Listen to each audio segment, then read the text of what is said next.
Hello viewers, welcome to my YouTube channel. We are going to revise the combined science paper that was written in November 2021 in 4 series. So these 4 series, we are going to have section A, section B, section C, and section D. Today we are going to revise section A. I encourage you to subscribe so that you will always be up to date on all level revisions which I upload. Candidates are required to answer all the questions in section A in the spaces provided on the question paper. So on Fig 1.1, we are having a pyramid of biomass. Number 1A is requiring us to define the term biomass. The term biomass is used in several contexts. Here we are going to define in context of ecology. Biomass in ecological terms is the sum total mass of living organisms such as plants, animals in a specific unit of area or volume of habitat. So let me repeat again. Biomass is the sum total mass of living organisms such as plants and animals in specific unit of area or volume of habitat. So in this case, our biomass, we are going to say 5,500 tons plus 50 tons plus 8 tons. That is going to be our biomass. So in B part 1, we want to identify the trophic level represented by X. So the trophic level represented by X is producer. Producer make up the first trophic level. Producer make their own food and do not depend on any organism for nutrition. Part 2, explain the shape of the pyramid. So the shape of the pyramid is triangular in shape because there is energy lost at each trophic level. Only a fraction of the energy in a trophic level is available to be passed on in the food chain. So we are having a triangular pyramid because energy is lost at each trophic level. Only a fraction of the energy in a trophic level is available to be passed on in the food chain. For example, plants absorb light energy to make food by photosynthesis. Bulk of food is used in respiration.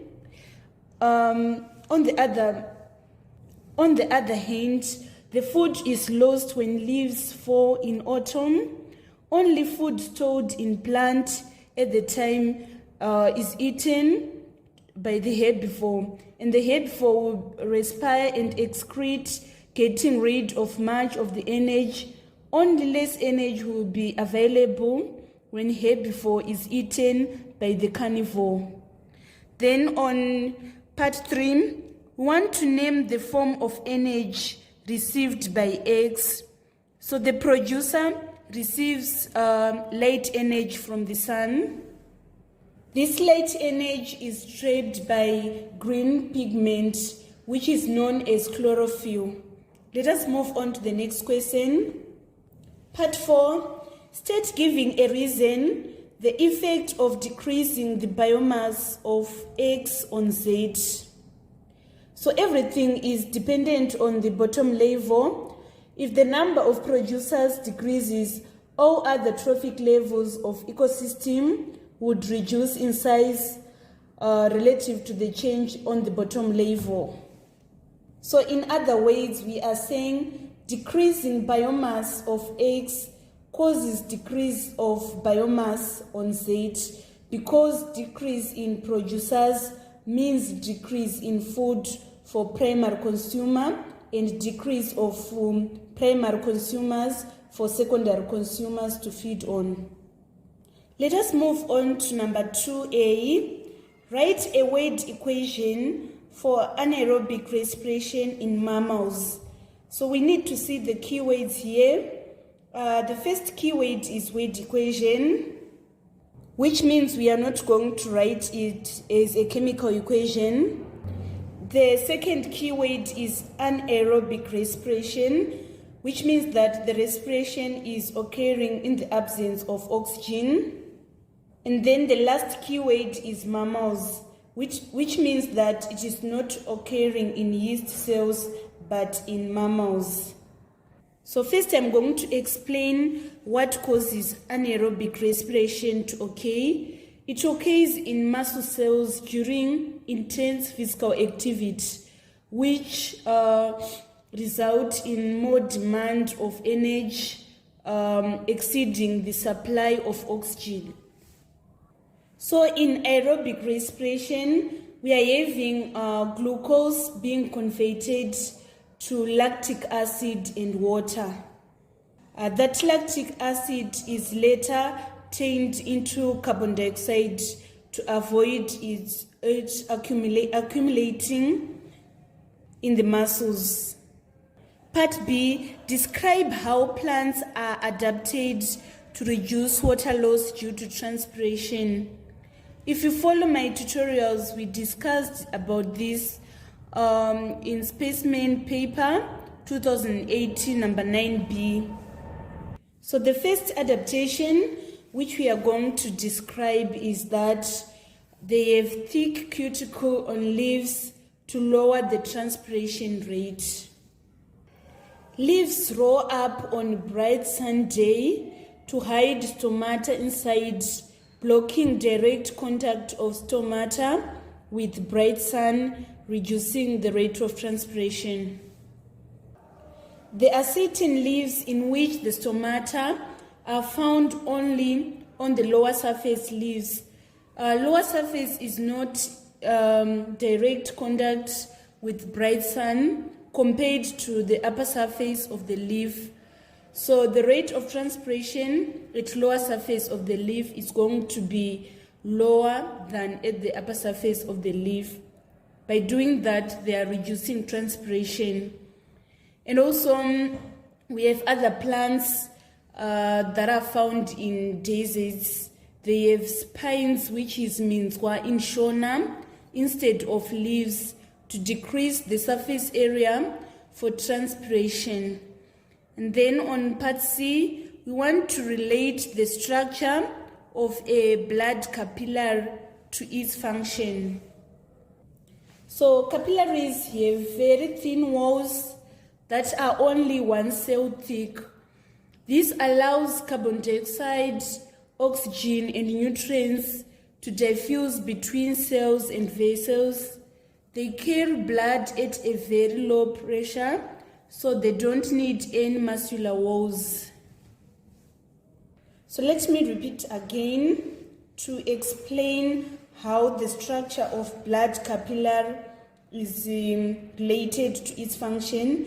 So we have 3 types of blood vessels. We have veins, we have arteries, and we have capillaries. Capillaries are the ones that are very thin with permeable walls that are 1 cell thick. This will allow carbon dioxide, oxygen, and nutrients to diffuse between cells and vessels. They carry blood at a very low pressure, so they don't need any muscular walls. Let us move on to the next question. Number 3, Fig 3.1 shows the electrolysis of molten lead to bromide. Define the term electrolysis. So electrolysis is the process by which ionic compounds or ionic substances are decomposed when a current is passed through them. Let me repeat again. Electrolysis is a process by which ionic compounds or ionic substances are decomposed when a current is passed through them. So make sure that in your definition you include these ionic compounds, and you also include that current or electricity is being used. And then on part 2, state the product formed at each of the electrodes A and B. So we have this cell, and the short one is negative, and then the longer one is positive.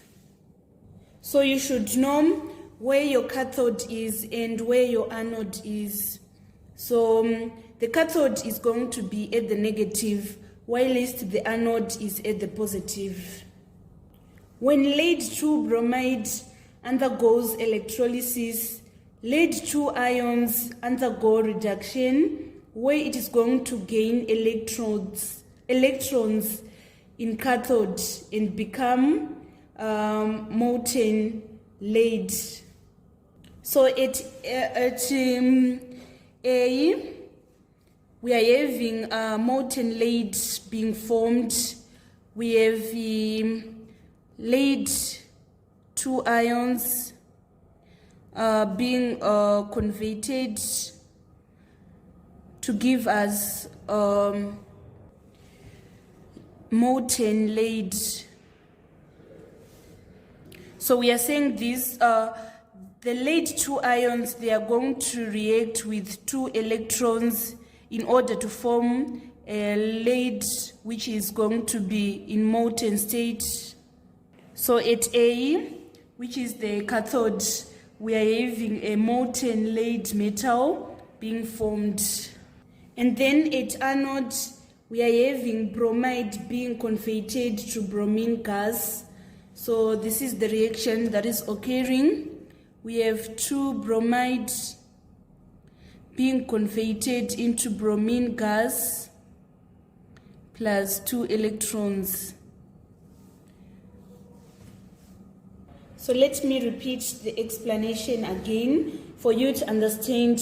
When lead-2 bromide undergoes electrolysis, lead-2 ions undergo reduction, where it is going to gain electrons in the cathode and become lead, which is in molten state. And then on the other hand, bromide ions undergo oxidation, where it loses electrons in the anode to produce bromine gas. So at A, we are going to have molten lead metal, and at B, we are going to have bromine gas. And then B, part 1, suggests the most suitable material which can be used as electrodes. So most commonly used electrode materials are platinum, gold, carbon, and mercury. Among these, platinum is likely to be the most favorable because it demonstrates good electrochemical inertness and ease of fabrication into main forms. And then on part 2, give 2 general properties of an electrode. So the important properties of electrode material are extraordinary electrical conductivity,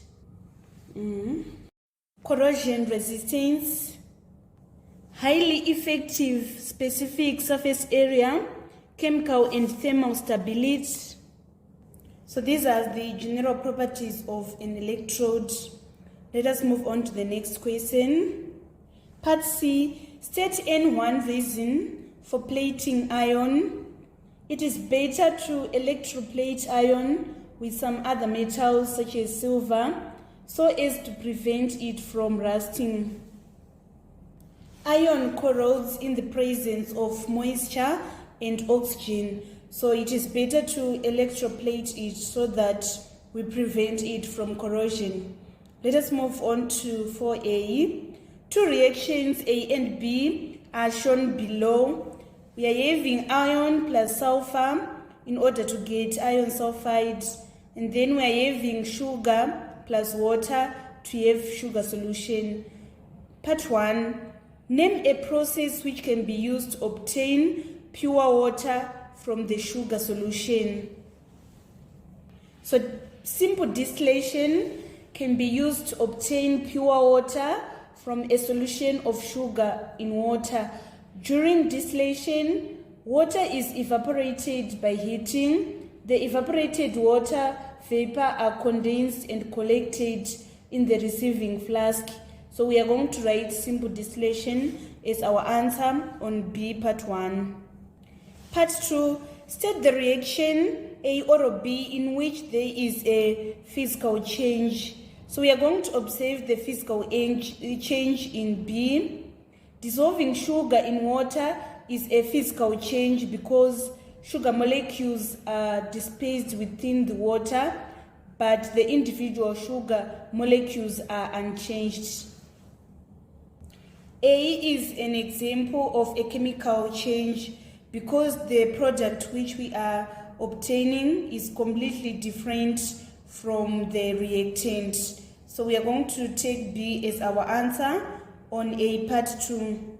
And then on part 3, state N2 factors that affect solubility. There are so many factors that affect solubility. For example, you have temperature, pressure, solid to solvent interactions, nature of the solvent, polarity. So I'm going to list some of the factors that affect solubility and explain how they affect solubility. In solids and liquids, solubility increases with the increase in temperature. Temperature increase is going to cause the kinetic energy to increase. So there's going to be motion and collision between the solid solvent. And then in gases, solubility decreases with the increase in temperature. Increase in kinetic energy results in gas escaping to the atmosphere. And then in solids and liquids, pressure have very little effect because solids and liquids are already close together. Extra pressure will not increase solubility, but in gas, solubility increases with pressure. Increase in pressure squeezes gas solute into solvent. And then nature of solvent, we can see that iodine dissolves better in alcohol than in water. Hence, iodine has higher solubility in alcohol than in water. And then polarity, polar dissolves polar and non-polar dissolves non-polar. Let us move on to part B. Describe the arrangement of particles in a gas. So particles in a gas are widely spaced and randomly arranged, meaning they can easily compressed. So particles in gases have high energy. So let me repeat again. Particles in gases are widely spaced and randomly arranged, meaning they can be easily compressed. Particles in gas have high energy. Let us move on to the next question. Number 5A, part 1. State the law of conservation of energy.